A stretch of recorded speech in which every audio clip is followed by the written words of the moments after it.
Physics Module 5 Acoustics and Ultrasonics. Sound എനർജീനെ കുറിച്ച് deal ചെയ്യുന്ന ഫിസിക്സിന്റെ ബ്രാഞ്ചാണ് acoustics. It deals with the generation, transmission and reception of sound energy. ഫ്രീക്വൻസിന്റെ അടിസ്ഥാനത്തിൽ സൗണ്ട് വേവ്സിനെ മൂന്നായിട്ട് ക്ലാസിഫൈ ചെയ്യാം: infrasonic, audible and ultrasonic. Infrasonic less than 20 hertz വരുന്ന സൗണ്ട് വേവ്സ് ആണ്. Audible 20 hertz to 20 kilo hertz and ultrasonic more than 20 kilo hertz. Infrasonic and ultrasonic human ഇയറിന് inaudible ആണ്. Whereas 20 hertz to 20 kilo hertz വരുന്ന ഫ്രീക്വൻസിയിലുള്ള sound human ഇയറിന് audible ആണ്. Music and noise. ഇയേഴ്സിന് rhythmic and pleasant sensation തരുന്ന സൗണ്ടിനെ നമുക്ക് മ്യൂസിക് ആയിട്ടും വെറസ് അൺപ്ലസൻറ്റ് എഫക്റ്റ് പ്രൊഡ്യൂസ് ചെയ്യുന്ന സൗണ്ടിനെ നോയ്സ് ആയിട്ടും ക്ലാസിഫൈ ചെയ്യാം. മ്യൂസിക്കിനെയും നോയ്സിനെയും ഡിഫറൻഷിയേറ്റ് ചെയ്യാനായിട്ടുള്ള 3 കീ പോയിന്റ്സ് എന്ന് പറയുന്നത് regularity of vibration, degree of damping and ability of hear to recognise the components. മ്യൂസിക്കിന് റെഗുലർ ആയിട്ടുള്ള വൈബ്രേഷൻസ് ആയിരിക്കും, അതേപോലെ ഡാമ്പിങ് കുറവായിരിക്കും, ആൻഡ് ആ human ear can differentiate between both. Characteristics of musical sound. സൗണ്ടിൻ്റെ പ്രോപ്പർട്ടീസ് ആയിട്ട് നേരത്തെ പഠിച്ചിട്ടുള്ള കാര്യങ്ങൾ തന്നെയാണ്. Pitch, frequency, loudness, intensity. Pitch is defined as a number of vibrations per second. It is a physiological quantity. In frequency, it is defined as a number of waves passing a fixed point and unit time. Frequency is a physical quantity. Physical ക്വാണ്ടിറ്റിയും physiological ക്വാണ്ടിറ്റിയും തമ്മിലുള്ള difference എന്ന് പറഞ്ഞാൽ, physical quantity it is a quantity which can be measured and it can be expressed in some units. ഇപ്പം ഫ്രീക്വൻസിനെ നമുക്ക് hertz ആയിട്ട് express ചെയ്യാം, അത് കൃത്യമായിട്ട് മെഷർ ചെയ്യാം. വേറെ പിച്ച് എന്ന് പറയുന്ന ഒരു ഫിസിയോളജിക്കൽ ക്വാണ്ടിറ്റിയാണ്. അതിപ്പോൾ നമുക്ക് പിച്ചിനെ ഹൈ പിച്ച്, ലോ പിച്ച് അങ്ങനെ ഡിഫറൻഷിയേറ്റ് ചെയ്യാനേ പറ്റുള്ളൂ. ലൗഡ്നെസ്. സെയിം ഫ്രീക്വൻസിയിലുള്ള 2 സൗണ്ടുകളെ തമ്മിൽ ഡിഫറൻഷിയേറ്റ് ചെയ്യാൻ പറ്റുന്ന വേറൊരു പ്രോപ്പർട്ടിയാണ് loudness. It can be set as a degree of sensation produced in ears. Loudness measure ചെയ്യാൻ ഡിഫിക്കൾട്ടാണ്. ഇനി intensity, average rate of flow of energy through unit area normal to direction of propagation of flow. ഇതിൻ്റെ unit watt per metre square ആണ്. Measurement of intensity. ഇൻറ്റൻസിറ്റീനെ express ചെയ്യാൻ use ചെയ്യുന്ന 2 units ആണ് ഡെസിബിൾസും ഫോണും. ഡെസിബിൾസിൻ്റെ rotation dB. Decibel measures the ratio of a given intensity I to the threshold intensity of hearing. Threshold intensity എന്ന് പറഞ്ഞാൽ it is a minimum intensity that can be detected. Maximum intensity level IL equal to 10 log 1 by 10 raised to minus 12 dB. Maximum level is 120 dB. എന്ന് പറഞ്ഞാൽ 120 dBന് മുകളിലുള്ള intensity sound നമ്മൾ ഹിയറിങ്ങിനെ impair ചെയ്യും. ഫോണിൽ measure ചെയ്യുമ്പം LP equal to 10 log I plus 120, where I is the intensity of sound in decibel. ഇനി quality or timber. Same പിച്ചിൽ വരുന്ന സൗണ്ടിന് എന്ന് വെച്ചാൽ പല മ്യൂസിക്കൽ ഇൻസ്ട്രുമെൻറ്റ്സ് എമിറ്റ് ചെയ്യുന്ന സെയിം പിച്ചിൽ വരുന്ന സൗണ്ടിനെ ഡിഫറൻഷിയേറ്റ് ചെയ്യാൻ പറ്റുന്ന ഒരു പ്രോപ്പർട്ടിയാണ് quality.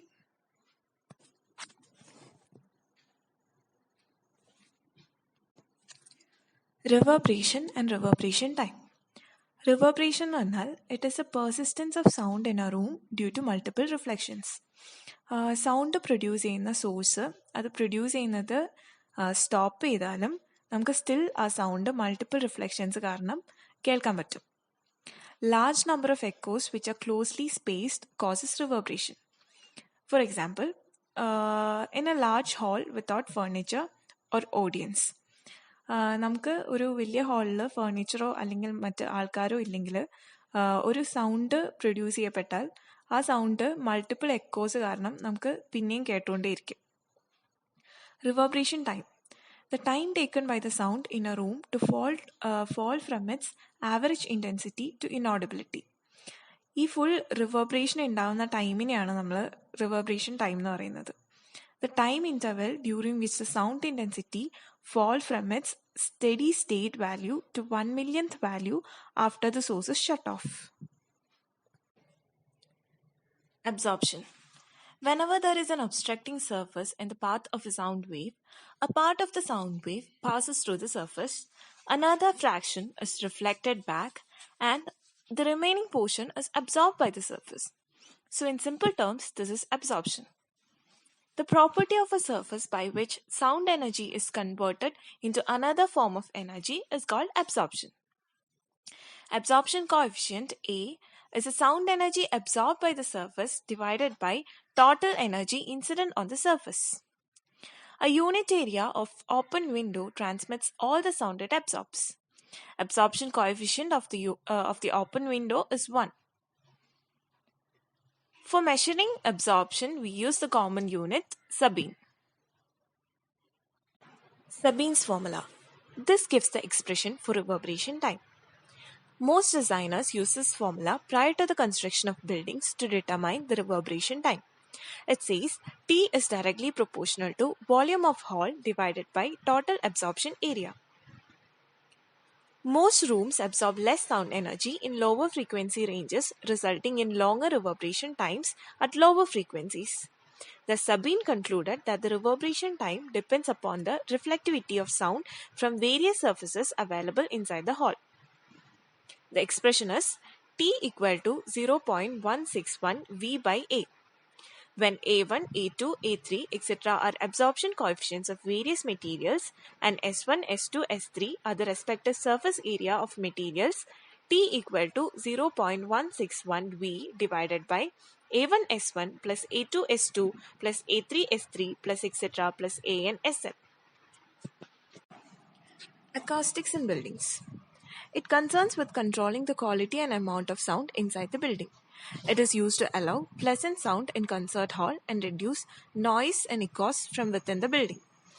It also concerns in suppressing the sound coming from outside the building. And what is meant by acoustically fit buildings? The sound should spread evenly and heard loud in any part of the hall.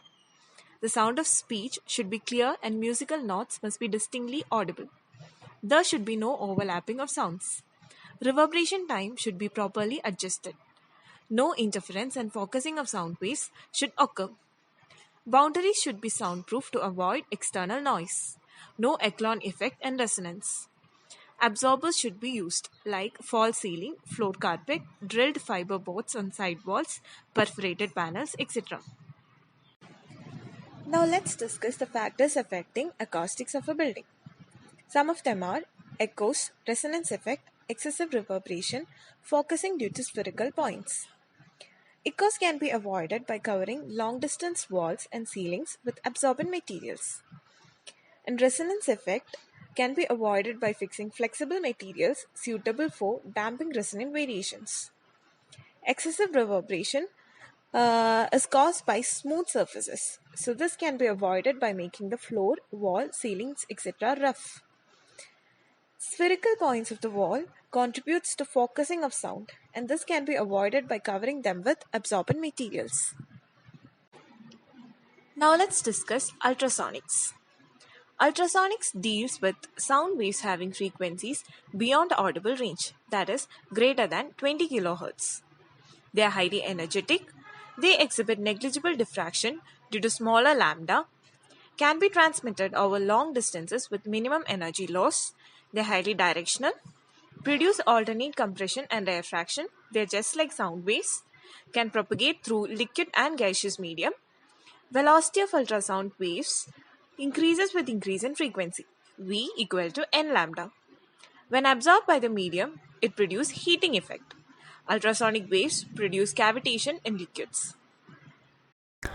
Now let's discuss about the production of ultrasonic waves. Mainly two effects are the principles behind the production of ultrasonic waves. They are magnetostriction effect and piezoelectric effect. First, let's discuss about magnetostriction effect. According to this phenomenon, when a rod of ferromagnetic material such as iron or nickel is kept in a magnetic field parallel to its length, the rod suffers a change in its length. The change in length is independent of the direction of magnetic field and depends only on the magnitude of the field and nature of the material. Magnetostriction oscillator. Refer the figure. The transistor T is biased with the help of resistors R1, R2, R3 and R4. The inductance L and capacitors C2 and C3 constitutes a tank circuit. When the circuit is switched on, oscillations build up in the tank circuit. The oscillations are fed up to the transistor base through the feedback capacitor C6. The appropriate frequencies are amplified and the oscillations corresponding to them are sustained. The oscillations appearing at the output terminals of the oscillator circuit are fed to a current amplifier which raises the level of the oscillation. The output of the current amplifier is fed to the magnetostriction coil through a coupling capacitor C5. Under the action of a high frequency electrical signal, magnetostriction coil produces ultrasonic waves. The next method is piezoelectric effect. When an alternating potential difference is applied along the electrical axis, the crystal is set into elastic vibration along the corresponding mechanical axis too. If the frequency of electrical oscillations coincide with the natural frequency of the crystal, the vibration will be of large amplitude to produce ultrasonic waves.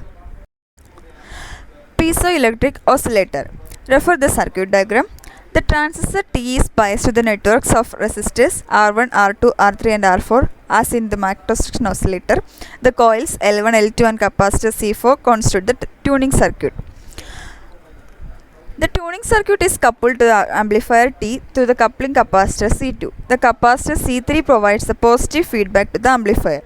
The oscillations generated by the tuning circuit are sustained and electrical signal obtained at the input is applied to the electrodes of the piezoelectric crystal through the coupling capacitor C5. Because of high frequency electrical supply applied to it, the piezoelectric crystal produces ultrasonic waves. Detection of ultrasonic waves. Ultrasonic വേവ്സിനെ identify ചെയ്യാനായിട്ടുള്ള ചില methods ആണ് ഇവിടെ describe ചെയ്തിട്ടുള്ളത്. First method sensitive flame method. Now what is a sensitive flame? A sensitive flame is a gas flame which under suitable adjustment of pressure resonates readily with sound or air vibrations in vicinity. When a sensitive flame is moved in the path of ultrasonic waves, the flame will flicker when it crosses the node and no change in the flame when it crosses the antinode. Nodes are points of minimum amplitude and antinodes are points of maximum amplitude. Second method, thermal detector method. A platinum wire is moved in the path of ultrasonic waves. Due to compressions and rarefactions, temperature changes occur and in turn the resistance of the wire changes. At antinodes, there is no temperature change and at nodes, the temperature changes. Now third method, piezoelectric detector. When a pair of faces of a piezoelectric crystal is subjected to ultrasonic waves, it develops charges across the opposite pair of faces perpendicular to the first pair. These charges are then amplified and detected. Ultrasonic diffractometer. This is an apparatus used to study the diffraction of light by ultrasonic waves. When ultrasonic waves are propagated in a liquid, the density varies from layer to layer due to periodic variation of pressure. If under this condition, monochromatic light is passed through the liquid at right angles to the waves, the liquid behaves as diffraction grating. An ultrasonic grating is a type of diffraction grating produced by interfering ultrasonic waves in a medium, altering the physical properties of the medium. An acoustic grating is a general term that includes operation at audible frequencies. The figure shows the experimental setup. Stationary ultrasonic waves are produced in a liquid contained in glass tube. The density and hence the refractive index of the liquid is maximum at nodal point and minimum at antinodal point. Therefore, the nodal areas act as opaque regions, whereas the antinodal areas as transparent regions. The liquid column thus resembles a rood grating. Now, how do we determine the velocity and wavelength of the ultrasonic waves? When the crystal is excited, a diffraction pattern is produced. It consists of central maxima flanked by first order maxima, second order maxima, etc. The grating period d equal to lambda u by 2 and d sin theta equal to n lambda. Therefore, d sin theta equal to lambda u by 2 into sin theta equal to n lambda, from which we get lambda u equal to 2n lambda divided by sin theta. where lambda u is the wavelength of ultrasonic waves, lambda is the wavelength of monochromatic light beam, and n is the order of maxima. And the velocity of waves in liquid can be found out by the relation v equal to f into lambda u. F is the frequency and lambda u is the wavelength of ultrasonic waves. Applications of ultrasonic waves. Detection of flows in metals or non-destructive testing. Non-destructive testing എന്ന് പറഞ്ഞു കഴിഞ്ഞാൽ ഒരു finished പ്രോഡക്റ്റിൽ എന്തെങ്കിലും ഒരു flow അല്ലെങ്കിൽ irregularity ഉണ്ടോ എന്നറിയാനായിട്ട് ആ പ്രോഡക്റ്റിന് ഒരു ഡാമേജും കോസ് ചെയ്യാതെ തന്നെ ടെസ്റ്റിംഗ് നടത്തുന്നു. ഒരു അൾട്രാസോണിക് ബീമിനെ നമ്മൾ ആ മെറ്റീരിയലിലേക്ക് കടത്തിവിടുകയും അതിനെ റിഫ്ലക്റ്റ് ചെയ്യിച്ച് ആ റിഫ്ലക്റ്റഡ് ബീമിനെ അനലൈസ് ചെയ്ത് നമ്മൾ ഫ്ലോസ് ഉണ്ടോ എന്ന് ഡിറ്റക്ട് ചെയ്യും. ഇവിടെ ഒരു ഫിഗർ കാണാം. അൾട്രാസോണിക് ഫ്രീക്വൻസി ജനറേറ്റർ ഒരു അൾട്രാസോണിക് ബീമിനെ ജനറേറ്റ് ചെയ്യും. ഒരു ട്രാൻസ്മിറ്റിംഗ് ട്രാൻസ്ഡ്യൂസർ ആ ബീമിനെ മെറ്റീരിയലിലേക്ക് കടത്തിവിടും. ഒരു റിസീവിംഗ് ട്രാൻസ്ഡ്യൂസർ റിഫ്ലക്റ്റഡ് ബീമിനെ റിസീവ് ചെയ്യും. ആ ബീം നമ്മൾ ആംപ്ലിഫൈ ചെയ്തിട്ട് ഒരു കാഥോഡ് റേ ഓസിലോഗ്രാഫ് വെച്ച് റെക്കോർഡ് ചെയ്യും. മെറ്റീരിയലിൽ ഒരു ഫ്ലോ ഉള്ളപ്പം റിസീവ് ചെയ്തിരിക്കുന്ന ബീം, അതായത് റെക്കോർഡ് ചെയ്ത ഇൻറ്റൻസിറ്റി വളരെയധികം വീക്ക് ആയിരിക്കും. ഇനി ക്രാക്ക് ഉണ്ടെങ്കിൽ ഇൻറ്റൻസിറ്റി എക്സ്ട്രീംലി സ്മോൾ ആയിരിക്കും. സോണാർ ഒരു അബ്രിവേഷനാണ്. The word sonar stands for sound navigation and ranging. Ultrasonic waves highly directional ആണ്. They travel for very long distances. And it can be used for locating objects and determining the distance in seas. ഈ ഒരു sonar idea ആദ്യമായി use ചെയ്തത് first world വാറിൻ്റെ ടൈമിൽ enemy സബ്മറൈൻസിനെ detect ചെയ്യാനായിട്ടാണ്. And sonar acts in a way much similar to echo sound. നമ്മളൊരു സോഴ്സിൽ നിന്ന് അൾട്രാസോണിക് വേവിനെ എമിറ്റ് ചെയ്ത് കഴിഞ്ഞാൽ ഒരു ഒബ്സ്റ്റക്കിൾ ഇല്ലാത്തിടത്തോളം അവ ട്രാവൽ ചെയ്തുകൊണ്ടേയിരിക്കും. It won't come back. പക്ഷെ ഒരു ഒബ്സ്റ്റക്കിൾ ഉണ്ടാവുമ്പം ഈ വേവ്സ് ആ ഒബ്സ്റ്റക്കിളിൽ തട്ടിയിട്ട് തിരിച്ച് സോഴ്സിലേക്ക് തന്നെ എത്തും. അപ്പോൾ നമുക്ക് അൾട്രാസൗണ്ട് വേവ്സിൻ്റെ സ്പീഡും അറിയാം, അതേപോലെ ഇലാപ്സ്ഡ് ടൈമും അറിയാം. അങ്ങനെ നമുക്ക് ഈ ഒബ്ജക്റ്റ് എത്ര ഡിസ്റ്റൻസിലാണ് എന്നുള്ളത് കാൽക്കുലേറ്റ് ചെയ്യാനായിട്ട് പറ്റും. So speed equal to distance by time. അപ്പോൾ distance equal to speed into time. And നമ്മൾ ഫോർവേഡ് ആൻഡ് ബാക്ക്വേർഡ് ഉള്ള ഡിസ്റ്റൻസ് ഉണ്ട്. അപ്പം distance will be v into t by 2. Applications of ultrasonics in medical field. Diagnostic sonography. It is a process of imaging by ultrasound for medical diagnosis. It uses non-ionizing ultrasound to produce 2D and 3D images of your body.